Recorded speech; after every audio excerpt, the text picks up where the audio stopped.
para ito sa walang victory group pa. Okay? Sabi sa Bible, iron sharpens iron. Nagpapaano tayo rito, nagpapalakasan, no? Nagpapatalasan tayo rito ng mga karanasan natin kay God. It's more of shared life, no? Paano naging good si Lord sa iyo during the whole week, testimony, 'di ba? Wini-witness mo na this is how the Lord moves in my life, no? Na yun, nakakaano yun. Very encouraging po yun, no? Pag meron po tayo mga ganung mga testimony or mga patotoo pagdating po ng pag may mga victory groups po tayo. So I encourage you to join the D-Day every Tuesday po 'yan, no? So for the meantime, ngayon po ay series break po tayo ngayon. Last Sunday pinag-usapan natin 3 Sundays 'yun, sunod-sunod, no? The King series, the Humble King, the Risen King, and the Glorious King. Medyo dubunggugan yung utak ko nung sa Glorious King. Medyo mahabang malaking topic kasi yun, pero pinaiksi lang natin. Pero natuto ba tayo? Yes, natuto ba tayo? And itong pag-uusapan natin ngayon, it's parang segue or parang medyo hawig din doon sa Glorious King. Titingnan natin, ang pinag-pray ko kay Lord is, ano bang magandang pag-usapan? So yun na nga, we're going to talk about isang character sa Bible, no? The first ship builder in the Bible. Sino yun? Ayun, si Noah. Pag-uusapan natin si Noah and paano ito makaka-relate sa inyo. Ano ang epekto ng buhay ni Noah sa pang-araw-araw natin na buhay? Yes, 2,700 BC pa pinanganak si Noah, pero yung buhay ni Noah, yung nangyari kay Noah way back thousands of years ago, may epekto yan sa buhay mo ngayon, sa buhay natin ngayon. Dahil kung wala, hindi ilalagay sa Bible yan. Okay? So, sabi ng Bible, yung pagdating ng Glorious King, parang yun ay panahon ni Noah. No? So, I believe na we're on that. Nandun na tayo sa situation na ganon, sa ganong kondisyon ng mundo. Pero, sino rito yung honestly speaking talagang ina-anticipate niya, naniniwala siya na based on his study sa Word of God at sa mga nakikita niya sa kapaligiran niya, na naniniwala siya na maaring ito yung generation na makakakita ng pagdating ng Glorious King. Sino yung kumbinsido na pwede itong mangyari sa generation natin ngayon? Taas ang kamay. Okay. So, yung hindi nagtaas, sabi nila, matagal pa yan. Parang ganun ba? Tama ba? Matagal pa yan. Okay. Sino rito yung tao na mayroong, yung para sa kanya, siya yung may na-meet siyang tao na napakataas na posisyon, na para sa kanya pinakamataas na posisyon, at nung malaman niya na imimit niya yon, ay talagang tipong nag-prepare siya.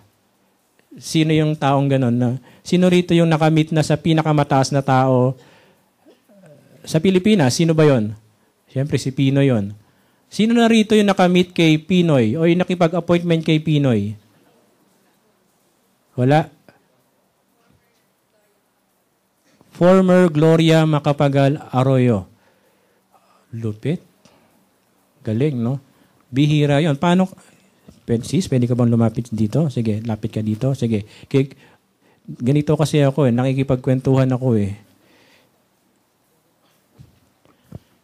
Mataas na tao yun. Mataas ang posisyon pero mababa siyang tao.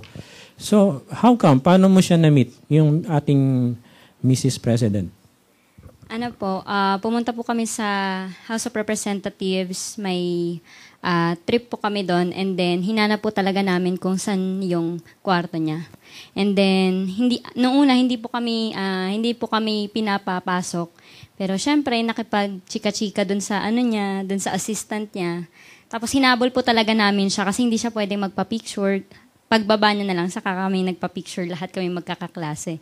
So, alam mo yun yung feeling na na kailangan mo, kasi idol namin siya. Though, may marami siyang nagawa, di ba? Hindi naman perfect ang mga leaders natin. But, kung tutuusin, kung sa macro or sa buo, is may mga maganda naman siyang nagawa. Okay? Ang maganda nito, kailangan natin tingnan kung ano yung mga magandang nagagawa ng isang tao. Okay? Hindi tayo nagpapa-impluwensya dun sa mga sinasabi lang nila. Kasi, ako po kasi, teacher din po ako. So, ang tawag nito, mga social sciences. So, nagbabasa din po ako ng news, ng mga nagawa niya. Hindi ako syempre, nung high school po ako, pag naririnig ko sa mga matatanda na, ay, si ganyan, si ganito, sa ganyan. Pero nung nakita mo naman yung mga achievements niya, bakit hindi natin i-praise kung ano yung maganda? And then, di ba, kumbaga lahat naman may flaws. So, nung nakita namin siya talagang, alam mo yun, kahit hindi siya nakangiti, talagang, alam mo yun, kasi sobrang taas niya eh. Ano lang, camera lang. Ang mahirap pa nun, huy, full na, yung isang shot na lang, ayun. Pero, fulfilled after, kasi, alam mo yun.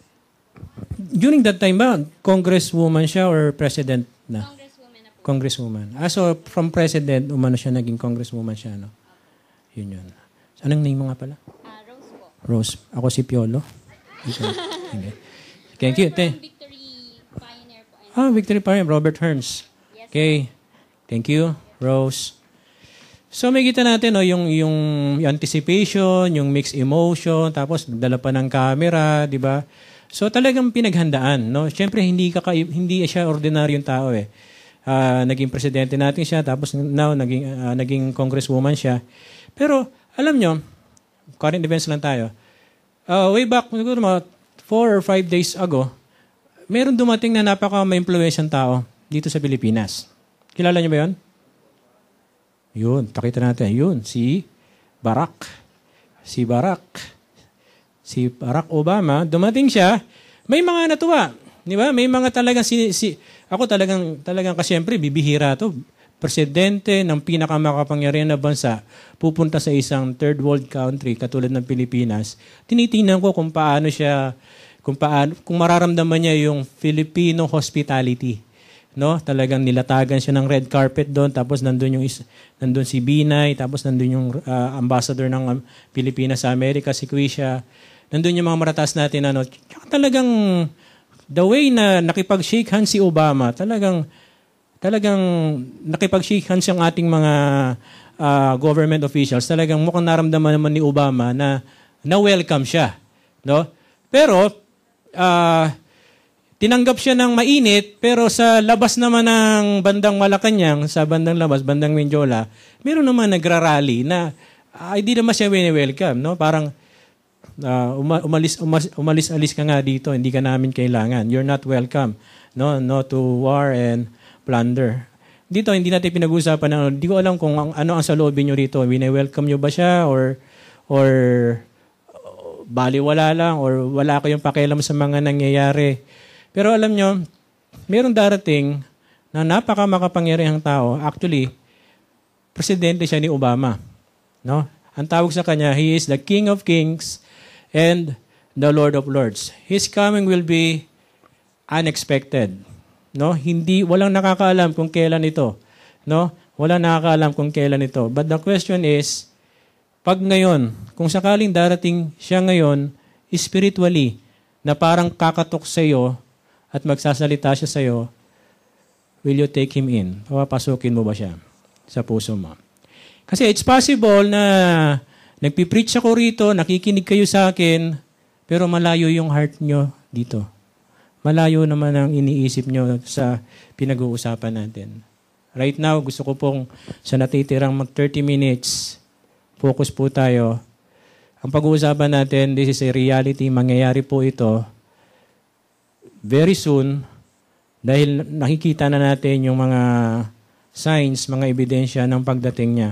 Pero yes, spiritually, nandito siya. He is knocking at the door of your heart. Sana bigyan natin siya ng pagkakataon. Pero pag dumating siya, yung talagang pagdating niya, actual na pagdating, ganito magiging itsura ng kanyang pagdating. Nakakabayong puti siya. No? Kabayong puti at marami siyang kasamang mga armies of heaven. No? The question is, are you ready? Ngayon, ihahanda ko kayo ngayon, maraming paraan ng paghahanda. Ihahanda ko kayo ngayon sa pamamagitan ng pag-aaral natin sa Bible character na kung tawagin ay si Noah. Paano ba naghanda si Noah? Ilan ba yung nasave during that time kay Noah? Nagbabasa ba tayo ng Bible? Ilan na nasave? Si Noah, yung asawa niya, tapos meron siyang anak na si Ham, Shem, Japet. Ilan na? 5 na. Tapos yung mga anak niya may asawa pa. Ilan na? Ilan? 8. Sino yung nagsabing 8? Siyam. Parang ang hirap no? Ang dali lang, 8 lang naman yun. Okay. Sinusubukan ko lang kayo. Pero yun nga, may na-save. Pero karamihan, hindi na-save. Alam na natin yung kwento. Kung kayo ay bata pa Kristiyano na, malamang dinala kayo ni mami at daddy nyo sa Sunday school. May kanta yan Kalimutan ko lang. Kasi hindi ako pinag-Sunday school No? So, pag tingnan natin yung mukha ni Noah. Ito yung mukha ni Noah. Wala akong makita sa Google. Sorry po, talagang ang nakuha ko na talaga kay Russell Crowe. Pero Noah the movie yan. No? Actually, sino nanood dito ng Noah the movie? Honestly, wala.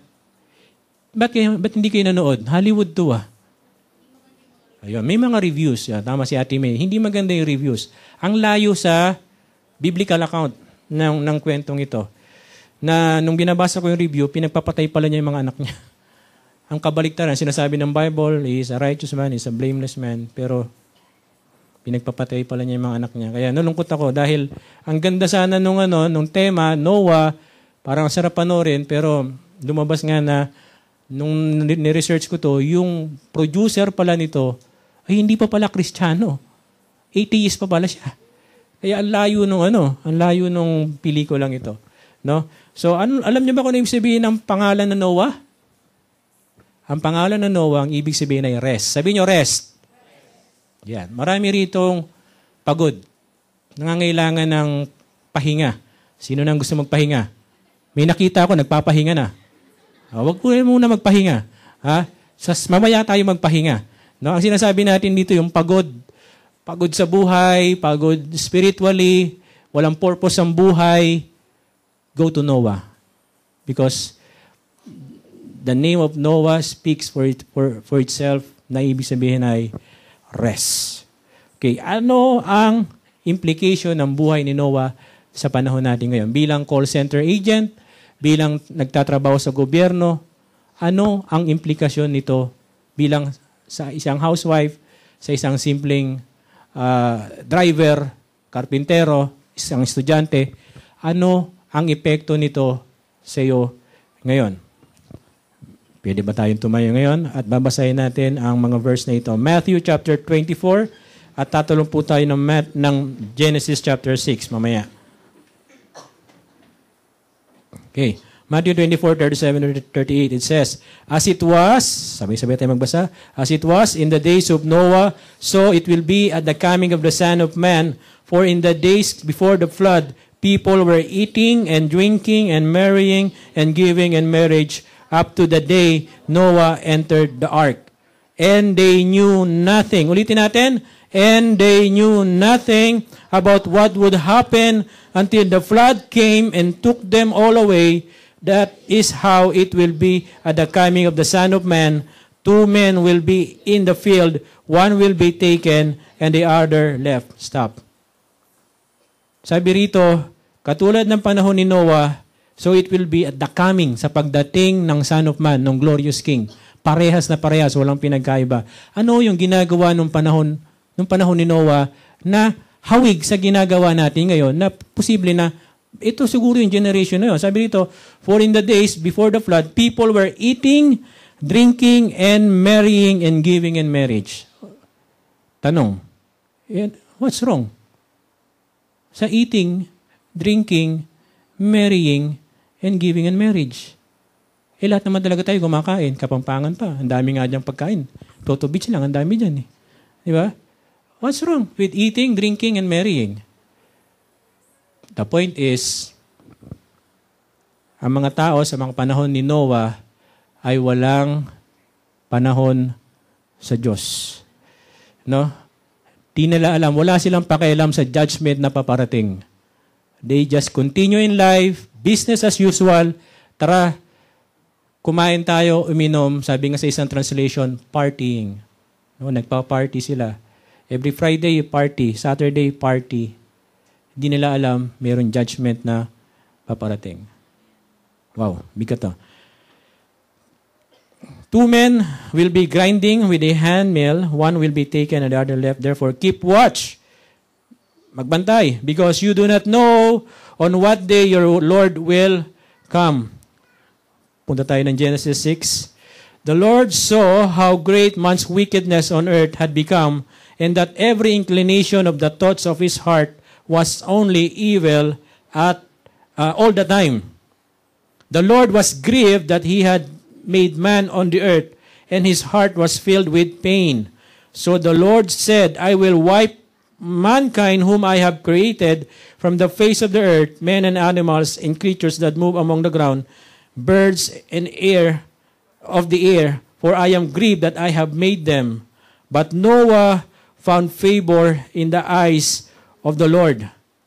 Yun yung maganda. But Noah, yes, lahat nagpakasama na, but Noah, he stand on his conviction, at sabi niya, but Noah found favor in the eyes of the Lord. This is the account of Noah. Noah was a righteous man, blameless among the people of his time, and he walked with God. Noah had 3 sons, Ham, Shem, and Japheth. Now the earth was corrupt in God's sight and was full of violence. Ulitin ko yung pinakalas. Now the earth was corrupt in God's sight and was full of violence. Meron bang similarity sa panahon natin ngayon? Corrupt ba tayo? Full of violence ba? Maybe. Maybe this is the time. So how do you explain the evil that is going on today? Paano niyo ipapaliwanag yan? Just like in the days of Noah, walang pinagkaiba. Let's pray. Lord, we thank you. Speak to us, Lord, in a very simple way na ma-apply po namin ito. That this word, medyo mabigat lang, Lord. This is a message of judgment and warning. Lord, help us to take heed of the warning, Lord God. Thank you, Lord. Prepare our hearts, prepare our mind. Speak to us. This we pray, Jesus. In Jesus' name. Amen and amen. So, paano natin ipapaliwanag yung kasamaan na nangyayari ngayon? Tingnan niyo kung gaano kasama yung paligid natin ngayon. Okay, kinuha ko lang to sa salamat kay Google. Ito sabi niya, they have killed, ito tayo ngayon, decline in morality. Magkakaroon ng talagang worldwide decline in morality. They have killed our unborn and called it choice. Nung ina-update ko to, there are 43 million na yung mga bata na inabort. Sa Amerika pa lang to. Ang dami nun. At sabi nila, choice lang daw yon. They have tolerated drunkenness and called it a disease instead of a sin. Na ang paglalasing, hindi yan sakit. No? Hindi yan sin, kundi disease lang yan. Cover up. They have exploited the poor and called it the lottery. Kaya nga dito, kahit mahirap, nagluluto eh. Diba? Anong tumama? Wala. Kala ko meron. They have embraced homosexuality and called is an alternative lifestyle. In reality, the Bible says that homosexuality is a sin. Sodom and Gomorrah. Remember Sodom and Gomorrah? God destroyed Sodom and Gomorrah because of homosexuality. Even yung angel, gusto nilang sipingan. Wow. They have taught our daughters to dress like prostitutes and called it fashion. They have neglected to discipline our children and called it building self-esteem. They have abused power and called it politics. They have taught our daughter, They have committed idolatry and called it entertainment. Di ba? Merong American Idol. They have produced and indulged in pornography and called it freedom of expression. Wow. They have denied the inspiration of the Bible and called it scholarship. Sa ibang bansa, pag nilabanan mo yung Bible, pag kinontra mo yung mga sinasabi rito, sasabihin nila, talino mo. Scholar ka. Baliktad na, ano? So, judgment is coming. Ngayon nyo lang narinig ito. Pero, ito yung kondisyon ng mundo na makakakita ng coming ng Son of Man o ng glorious King. Ito yun. No? So, kunin natin yung Bible, yung biblical passage dito. 2 Timothy, chapter 1, verse 3, chapter 3, verse 4 to 5. O chapter 3, verse 1 to 3. But mark this, there will be terrible times in the last days. Sabi nyo, last days. O, ano yung terrible times? Ano yung terrible sa Tagalog? Terrible, di ba? There will be terrible times in the last days. People will be lovers of themselves. Yung makasarili. Lovers of money. Di ba? Sabi nga nila, buti pa yung pera, oh. Ay, buti pa yung tao, walang pera. Yung pera, walang tao. Ano man tao na? Buti pa yung tao, walang pera. Pero buti pa yung pera, may tao. Di ba? Lovers of money. Kita niyo ba ito sa TV na may mga nagpipreach dyan, tapos bago matapos yun, hihingan kayo ng, bigyan niyo ako ng $100, ganyan. May mga ganon. No? Boastful, proud, abusive, disobedient to their parents. Disobedient to their parents. Dumadami yan. Dumadami yan. Minsan, anak pa ng ano yan. Anak pa ng, yun na. Ungrateful, hindi mapagpasalamat, unholy, without love, unforgiving, slanderous, without self-control, brutal. Ano yung brutal sa Tagalog? Brutal. Not lovers of the good. Di ba? Parang hirap. Treacherous, rash, conceited, lovers of pleasure rather than lovers of God.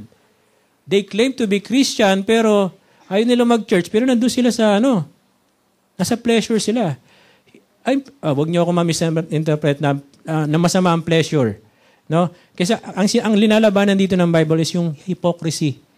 That you claim to be a Christian, pero walang fruit at puro pleasure. Pleasure rather than lovers of God, having form of godliness, but denying its power. They claim to be godly, but no power, have nothing to do with them. Pabayaan natin sila. No? So, yan ang magiging tanda ng huling araw, ng last days. People will be lovers of money, no? Lovers of themselves, disobedient to parent. Nangyayari. It's a reality. Yes or no? Yes. Yes. Nangyayari to. The question is, kinakalang establish ko muna, totoo ba yung Noah's flood? Totoo ba? Kasi nung pinanood ko yung kay Ray Comfort, yung talagang Noah, wow, sa States, marami palang hindi naniniwala kay Noah dun. At hindi sila naniniwala na mayroong worldwide o global flood na nangyari. Even si Noah, hindi sila naniniwala kay Noah. Hindi sila naniniwala rin sa ark. Alam nyo, kung meron dito na magpapatunay na hindi totoo yung Noah, pwede niyang labanan, pwede niyang patotohanan. Pag natalo niya yung, meron ako ibibigay sa inyong mga ebidensya na totoo talagang nagkaroon talaga ng Noah's flood during his time. Ibig sabihin, pag natalo, parang lumalabas ang Bible, hindi tama, hindi totoo. Tama ba? So I'm going to present to you the evidence na meron talagang Noah's flood na nangyari. Based on history, merong 500 stories of flood. Hindi nga lang nakapangalan kay Noah, pero sa marami mga bansa, may mga istorya sila ng mga ninuno nila na parang sinasabi nila, parang pare-parehas lang na merong isang mag-anak na 8 ang anak at gumawa ng malaking ark. Okay? 500 stories ito. And take note sa Babylon, sa mga Chinese, at sa yung isa pang lahi, no, sa isang bandang sa Middle East, meron silang mga kwentong ganyan.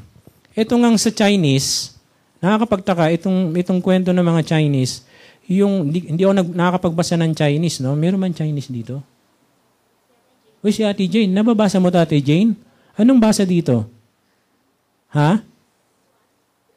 Chuan? Oh, grabe. International tayo. Tingnan nyo ha, yung meaning na yan ay vessel, tapos merong 8, tapos may nakalagay na mouth or person.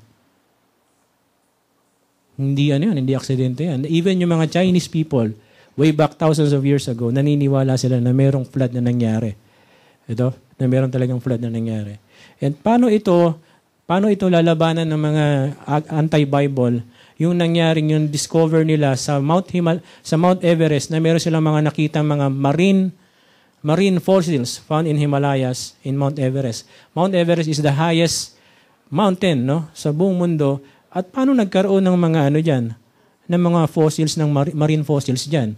Alam nga naman naglakad diyan, tingining, di ba? Malayo yan, no? Ibig sabihin talagang nagkaroon ng flood talaga diyan. Talagang yung diyan, yung flood talagang mataas.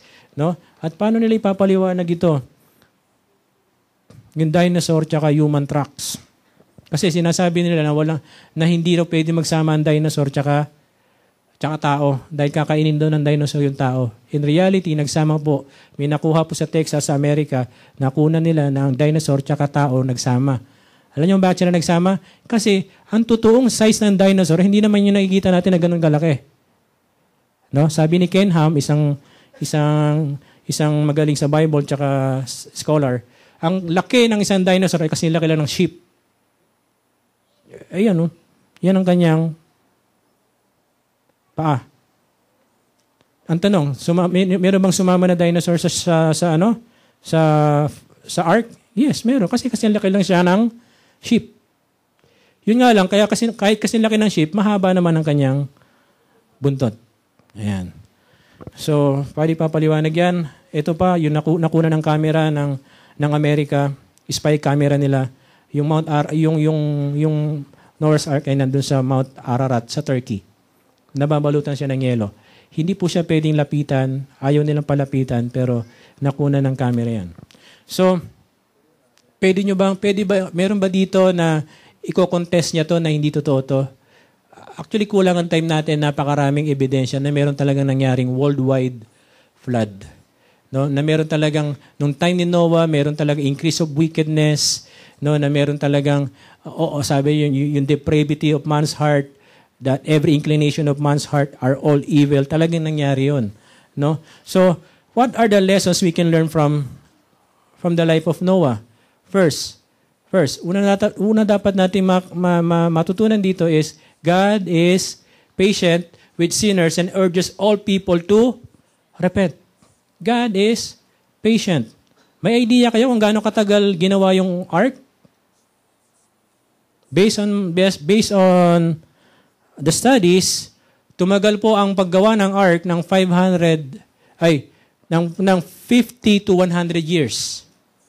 50 to 100 years. At ang gumagawa lang ay si Noah at yung kanyang anak, si Ham, Shem, Japhet, at si Hamburger. So, for 50 years, nagtimpi si Lord. Nagtimpi. Sabihin natin 50 years, pinakamababa 50 years. Ang tagal nun. God is so patient with sinners and urges all people. Habang gumagawa sila or iniiwan siguro ni Noah yung kanyang mga anak, dyan muna kayo, magpipreach muna ako dito. The Bible says Noah is a preacher of righteousness. He was a preacher of righteousness.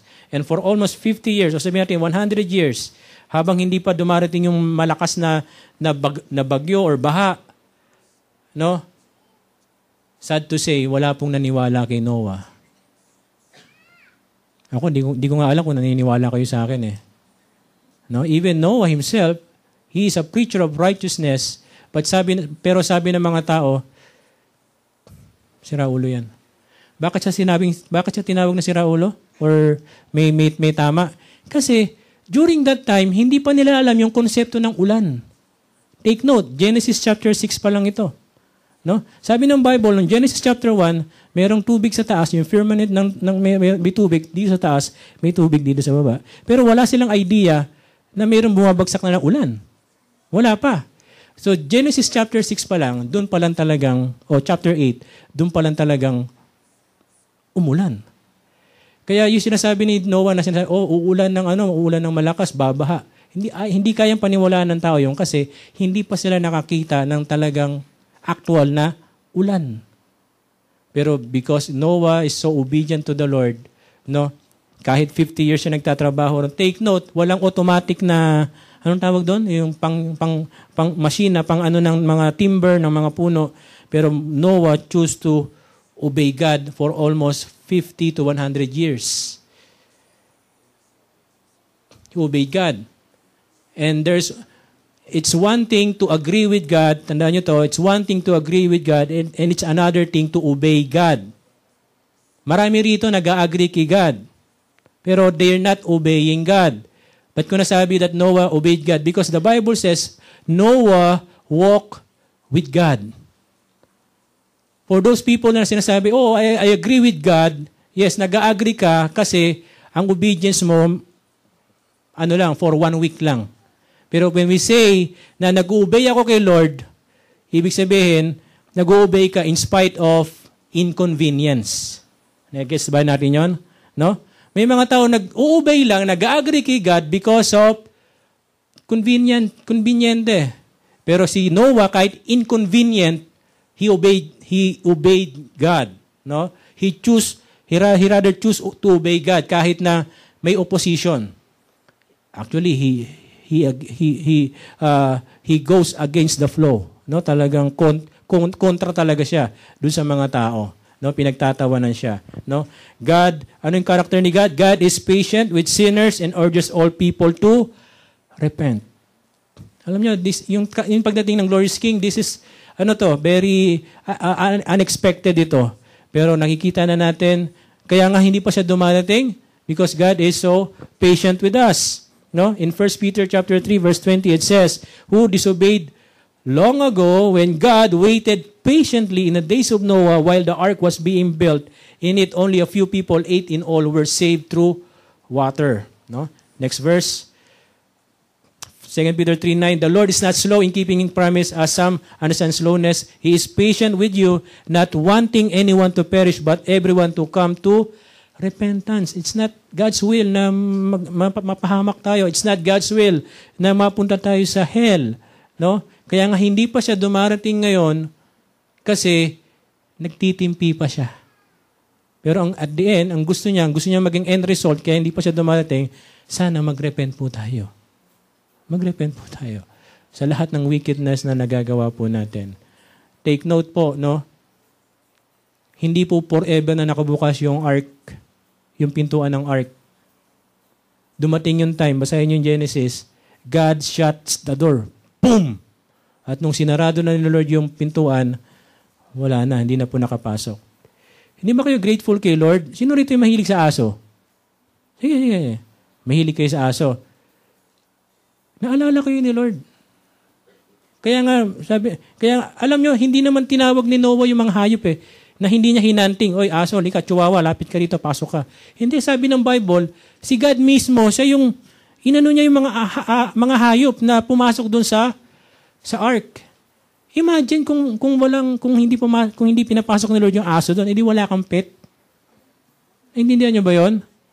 Na minsan may mga taong hindi nila ma-enjoy yung friendship o yung company ng tao, kaya hayop na lang ang inaalagaan nila. 'Di ba? May mga ganon, yung mga iba walang asawa, ginagawa nila, nag-aalaga na lang sila ng aso. No? Kaya God remembers you, no? Naalala tayo ni Lord. Yung misis ko, mahilig po sa aso, sa hayop. Kaya nagustuhan niya ako Diba?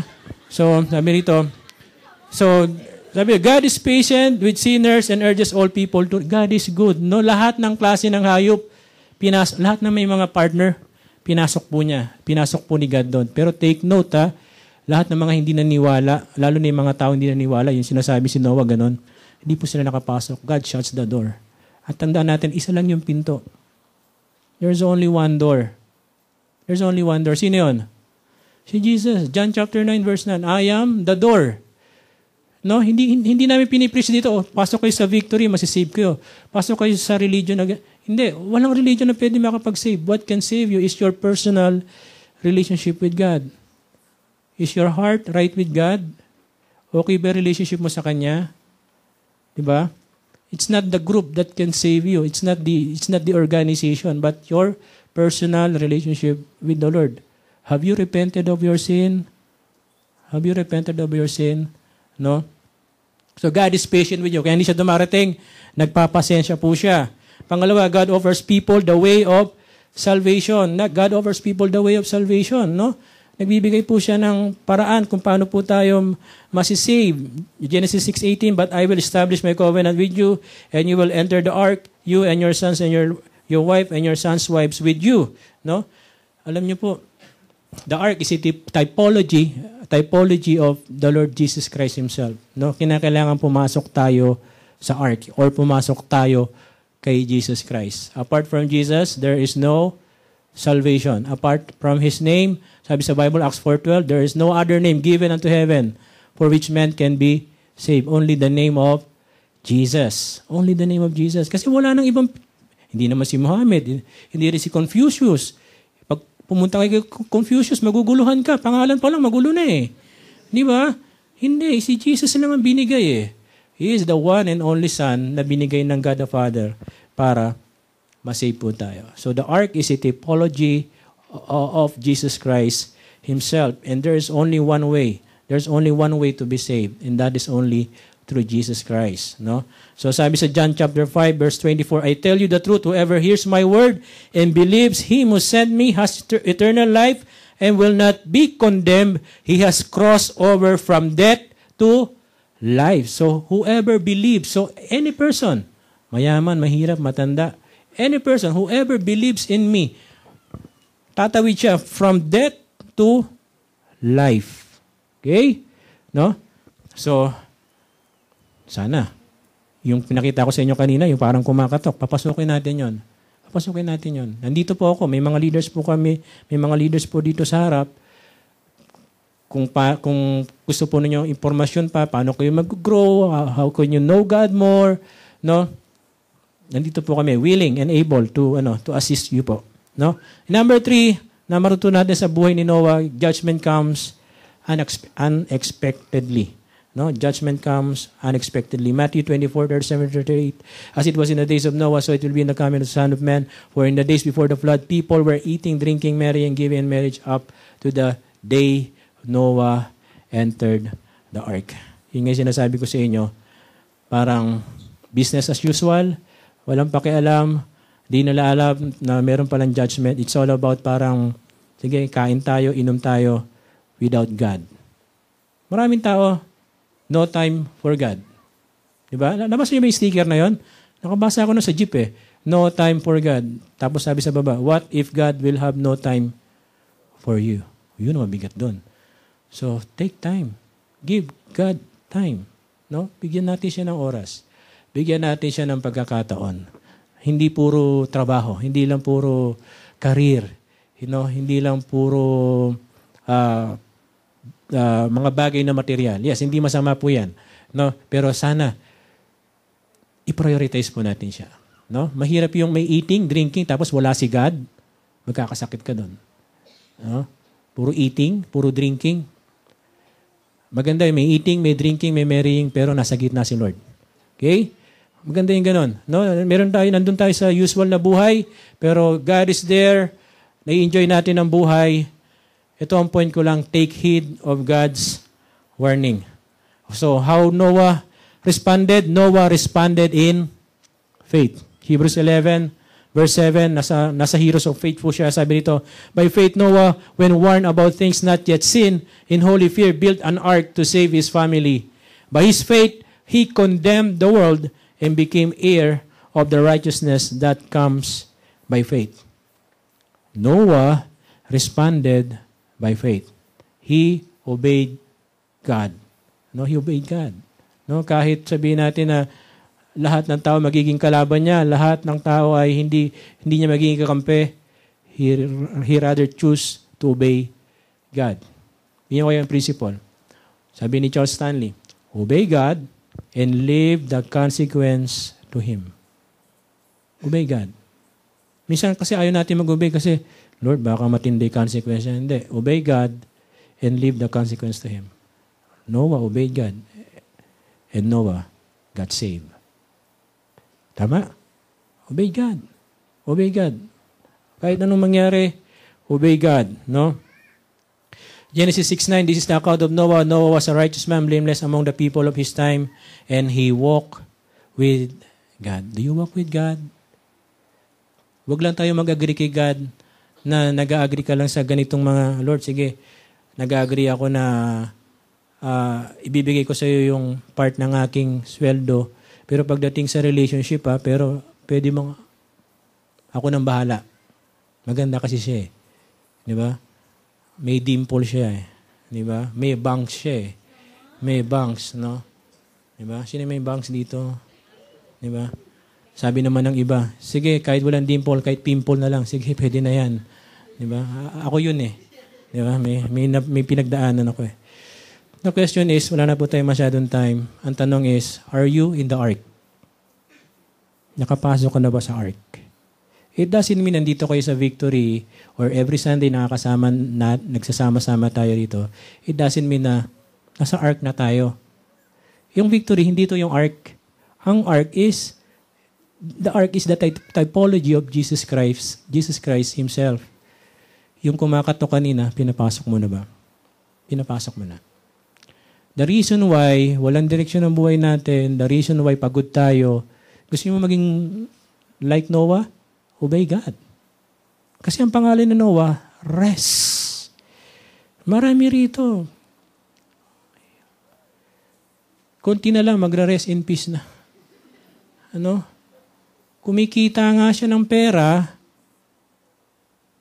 malungkot naman. Parang kulang, parang may kulang eh. Totoo, may kulang. Sabi ni Blaise Pascal, isang scientist, in every man's heart, there is a God-sized vacuum. Scientist nagsasalita rito. Sa bawat puso ng tao, there is a God-sized vacuum. May maliit na butas sa puso natin that only God can fill. Siya lang ang pwede magpuno nun. Hindi yan pwedeng punuan ng pera, hindi yan pwedeng punuan ng karir, hindi yan pwedeng punuan ng magandang asawa or magandang bahay. Magkakaroon ka niyan, pero kulang pa rin. Kasi merong God-sized vacuum dyan eh. Okay? So, the question is, dalawang klase lang ang tao nandito. Ang kakausapin ko ngayon. It's either you are in the ark or you are out of the ark. Nasaan ka? Nasa loob ka ba ng ark o nasa labas ka ng ark? Kung nasa labas ka ng ark, itong message ko sa iyo, hanggang dun sa likod, take heed of God's warning. Pero kung ikaw ay nasa loob ng ark, you make Jesus as your Savior, as your Lord, no need to fear the judgment. Dahil bago dumating yung judgment, God will surely save you. Amen? Amen? Dun sa wala sa ark, na hindi mo pa talaga ginawang Lord si Jesus, this is the time. This is the time. Hindi bukas. Kasi sabi nga sa Bible, it's like a thief. He will come like a thief in the night. No one knows. Only God knows kung kailan darating siya. Para siyang magnanakaw. Nakakita na ba kayo magnanakaw na pupunta sa bahay niyo? May pupunta ako sa inyo, nanakawan kita alas 10 ha? Walang ganon. Di ba? Walang ganon. Ganon si Jesus. Pag dumating yung Son of Man, makikita natin, look around sa situation, sabi ng Bible, full of violence, full of corruption. Doon darating yung judgment. Doon darating si God. Take note. Take heed of God's warning. Kung ikaw ay employer dito, hindi mo pinapasweldo ng tama, yung mga tauhan mo, take heed of God's warning. Kung ikaw ay lalaki at ang dami mong girlfriends, take heed of God's warning. Take heed of God's warning. Kumbaga sa nakaakma na yung malapit na. I believe with all of my heart, I will see the Lord face to face. We will see the Lord face to face. Believe me, nandito tayo sa panahon. We are in a very exciting times. Prepare yourself.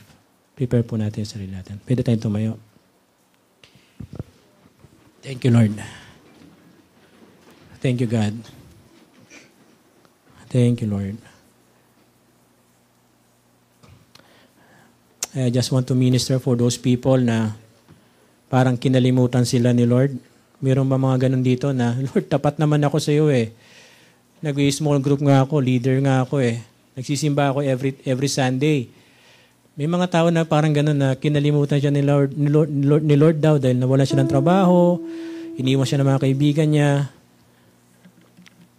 Kunin natin yung idea na ito na sinasabi sa Bible na in the midst of persecution, in the midst of catastrophe, sabi ng Bible in Genesis chapter 8 verse 1, sabi ron, but God remembered Noah. Take note, ginugunaw na ng Diyos ang mundo, but God remembered Noah. Hindi niya nakalimutan si Noah because Noah is a righteous man. He was blameless. He stood on his conviction. But God remembered Noah and all the wild animals and the livestock that were with him in the ark, and He sent a wind. Paano niya pinaramdam na nandun si Lord? He sent a wind over the earth and the waters receded. Kapatid, hindi ka kinalimutan ni Lord. Kahit gunawin ito ni Lord, maaalala ka niya kung ikaw ay nasa Kanya. Yung dinadaanan mo na financial crisis, God remembers you. Naaalala ni Lord. Alam niya kung magkano pera mo dyan. Alam niya yan. God remembers you. And for those people, kausapin ko lang yung mga tao na wala pa si Lord sa kanila, hindi pa sila pumasok sa ark. Pwede ba tayong pumikit? No one is looking from left to right. No one is looking. Kung hindi ka pa pumasok sa ark, hindi mo pa siya pinapasok sa buhay mo for so many long time, for so many years, ikaw ang naging parang king ng buhay mo. This is the right time to invite the King of Kings, the Lord of Lords in your life and say to Him, Jesus, pwede ko ba makita yung kamay na mga gusto magsuko ng buhay? Pwede ko ba makita? Yes, nakikita ko po yan. Sabihin natin, Jesus, be the King of my life. Save me, Lord. I repent of my sin. I believe in you, Lord. I believe in you, Lord. Thank you, Lord. Cleanse me. Forgive me. In Jesus' name. In Jesus' name. And for those people na akala nila kinalimutan sila ni Lord, God loves you, kapatid. Hindi ka niya kinalimutan. The Bible says, I will never leave you nor forsake you. Sabi ng Bible, huwag kayong magmukhang pera. He will never leave you. He will never forsake you. I will pray for those people. Lord, thank you, Lord. Comfort them, Lord God. Sa mga nanlamig sa faith nila, I pray, Lord God, that you will be with them, be close to them. Lord, guide them. Strengthen them, Lord God. And I pray, Lord, we'll surround them, Lord, with friends, Lord. Surround them, Lord, ng mga tao, Lord, na magbibigay sa kanila ng encouragement, Lord God. Salamat po, even for this church. Thank you for Victory Angeles. This place is such a blessing to us. We can pour our hearts, Lord. We can meet you here in this place. Thank you. We thank you, Lord. You remember us, God. We bless your name. We honor you in Jesus' name.